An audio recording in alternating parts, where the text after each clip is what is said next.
La rose bleue.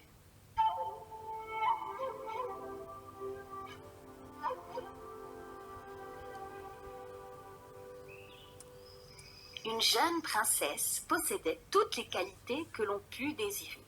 Ses yeux, d'un bleu profond, illuminaient un visage ravissant, et tout le monde admirait la façon qu'elle avait de raconter des histoires.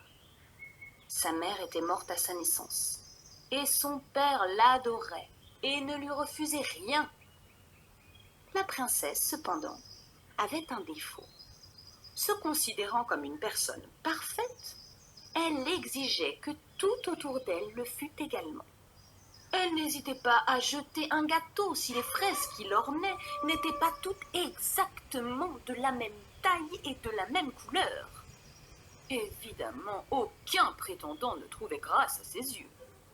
Son père insistait pour qu'elle se mariât, mais elle refusait tous les jeunes gens qui lui présentaient.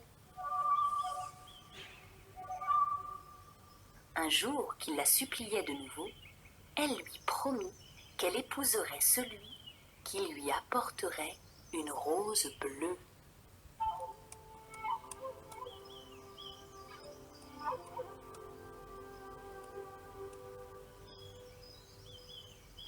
Le père ne se réjouit pas de cette décision, car il savait bien que les roses bleues n'existent pas. Les roses sont blanches, rouges, roses ou jaunes, mais jamais bleues. Cédant à l'exigence de sa fille, il fit annoncer dans tout le pays que le premier qui apporterait à la princesse une rose bleue, de la couleur de ses yeux, l'épouserait le jour même. Nombreux furent ceux qui partirent à la recherche de cette rose, dans l'espoir de devenir le gendre de l'empereur. Beaucoup abandonnèrent leurs recherches. Seuls 3 prétendants continuèrent leur quête. L'un d'eux était un riche marchand. Il alla voir un fleuriste et lui demanda de lui trouver une rose bleue. Sinon, il le tuerait. Le fleuriste, désespéré, utilisa un subterfuge pour sauver sa vie. Il trempa une rose blanche dans un liquide bleu. Et la rose se teinta de la couleur désirée. Quand le marchand revint voir le fleuriste, il le remercia et lui donna beaucoup d'argent. Il se précipita alors au palais pour montrer la rose bleue à la princesse et l'épouser.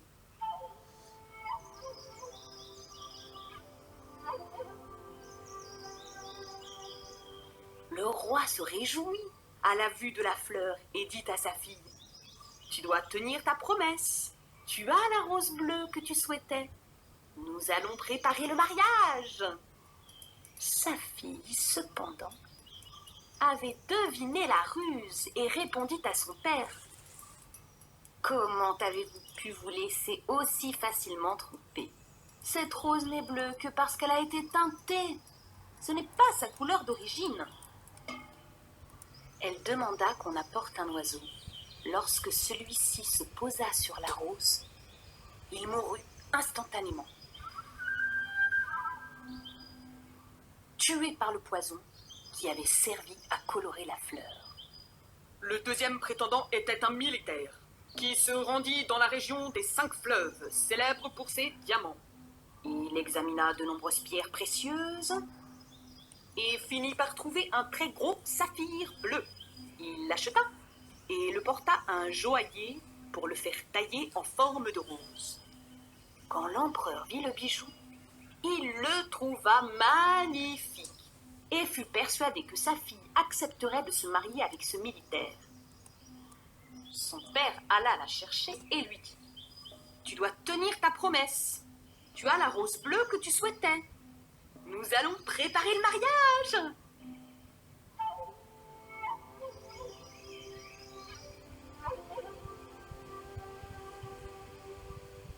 Quand elle vit la rose, la jeune femme s'écria : « Mais ce n'est pas une fleur, mon père. Vous voyez bien que ce n'est qu'un saphir taillé en forme de fleur. J'ai de bien plus beaux bijoux et j'attends toujours qu'on m'apporte une vraie rose bleue. Le troisième prétendant était un jeune noble de bonne famille. Il convoqua le plus réputé des peintres du pays et lui demanda de lui peindre la plus belle rose bleue qu'on pût imaginer. Quand le tableau fut achevé, il le porta à l'empereur, qui fut persuadé que cette fois-ci, sa fille serait satisfaite et qu'elle aurait enfin trouvé un mari. Son père alla la chercher et lui dit « Tu dois tenir ta promesse. Tu as la rose bleue que tu souhaitais. Nous allons préparer le mariage. »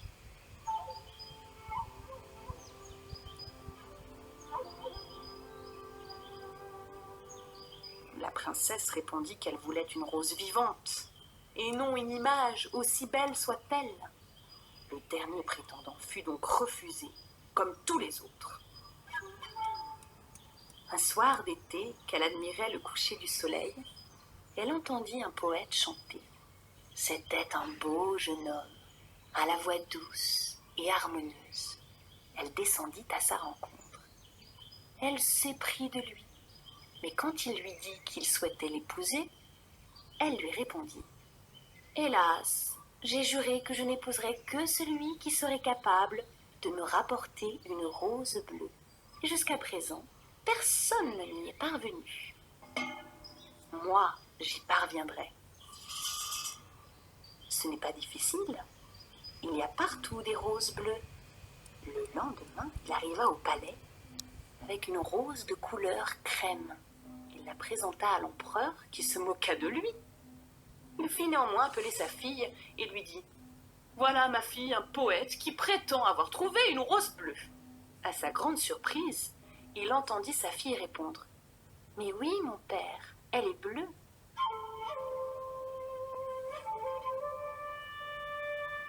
C'est la plus belle rose que j'ai jamais vue et elle est bien bleue. Tout le monde à la cour partagea la stupéfaction de l'empereur. Tout le monde voyait une rose crème et non bleue. Partout, la princesse disait « Je vous assure qu'elle est bleue.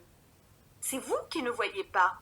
Elle est d'un bleu merveilleux et je suis heureuse car je vais épouser celui qui me l'a rapportée. » Et ainsi fut fait.